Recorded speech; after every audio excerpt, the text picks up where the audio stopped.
Pour preuve, dans Walfadjri quotidien, il est écrit que le leader du PRC n'est plus membre du groupe libéral et démocratique de l'Assemblée nationale. Dans un communiqué laconique daté d'hier, écrit mon confrère Charles Diène dans Walfadjri quotidien, Samba Julde Thiam annonce sa démission du groupe de la majorité parlementaire au président de l'Assemblée nationale. Ainsi, comme l'écrivent nos confrères de la Sentinelle, l'ère de l'automne qui s'annonce ne semble pas apporter la fraîcheur au sein des forces alliées pour la réélection de Wade. Après le docteur Bakardia qui s'est retiré de la CAP 21, Samba Julde Thiam et Maître Ousmane Seye se révoltent. Ce dernier, Maître Ousmane Seye, s'agissant de sa position consistant à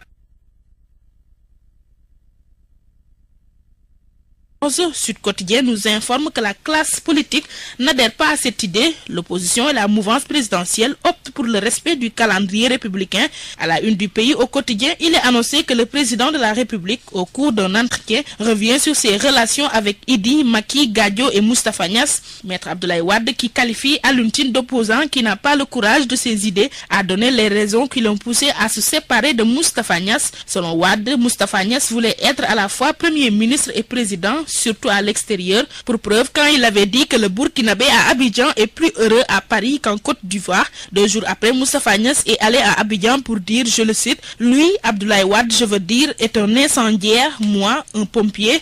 C'est pourquoi, poursuit le chef de l'État, en se séparant de Niasse, il lui a demandé d'aller éteindre ses incendies ailleurs. Ailleurs, dans l'Observateur, Moustapha Niasse, qui semble répondre par le mépris, fait savoir que Wade ne compte plus pour lui. D'ailleurs, le secrétaire général de l'AFP estime que Wade est un traître. Le régime d'Abdoulaye Wade aux trousses de Malick Noël Seck, nous dit le journal L'Enquête. D'après nos confrères, la manifestation des militants de la convergence socialiste, avec à leur tête Malick Noël Seck, devant les locaux du Conseil constitutionnel, a eu pour effet immédiat de déclencher la machine judiciaire. La DIC instruite par le parquet a servi une convocation au président de Convergence socialiste suite à la lettre acerbe adressée au Conseil constitutionnel. Dans la fameuse lettre, écrivent mes confrères, il est mentionné Wade doit tomber, le nord du Sénégal l'exige. Pour parler d'exigence, le quotidien LAS fait savoir que la Banque mondiale exige la compression du personnel pléthorique de l'ASER. D'après mes confrères, l'institution financière ayant en charge le financement de l'électrification l'a fait savoir au cours d'une réunion convoquée hier. La Banque mondiale ne s'accommode plus à l'effectif pléthorique de l'Agence sénégalaise de l'électrification rurale ASER. On ne peut pas dire autant pour le personnel des collectivités locales. Dans la tribune, il est annoncé que l'intersyndicale des collectivités locales part en grève générale de 72 heures à compter de ce jour. Donc, à partir d'aujourd'hui, il n'y aura ni enterrement, ni accouchement, encore moins de soins de santé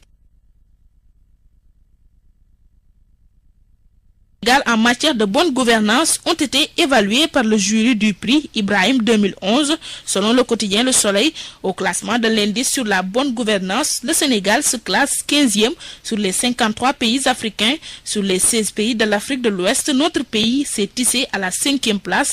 Le prix Ibrahim 2011, poursuit mes confrères du Soleil, a été décerné hier à l'ancien président cap-verdien Pedro Pires. Dans sa parution du jour, le point du jour précise qu'après la mort de l'élève officier sénégalaise Fatou Seck Ning au Mali, Amadou Toumani Touré coupe des têtes. En effet, le commandant du centre d'instruction, le commandant de l'école militaire interarmée et l'ensemble du personnel d'encadrement de l'école ont été limogés. 24 officiers de la 3e année ont été radiés et mis à la disposition de la justice. Des mesures qui ne signifient rien aux yeux de Juliette, la sœur de Fatou Seck Ning. Dans le populaire, la sœur de la défunte élève officier juge que ce n'est rien par rapport à celle qui est morte.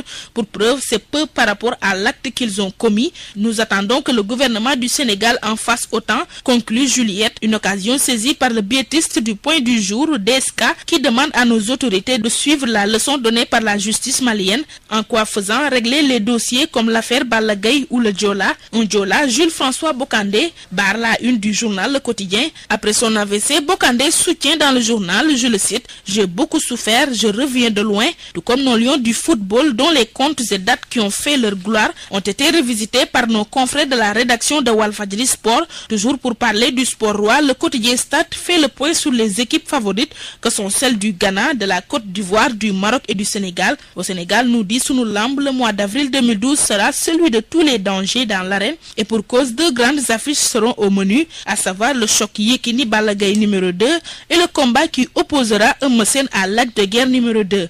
Et de 2, je reviens sur la fin tragique de l'idylle idylle entre Ousmane Dieng et Racky Dicko. Walfadjri Grand Place nous confie qu'entre Ousmane Dieng et Racky Dicko, ce ne sera jamais comme Cendrillon et le prince Charles.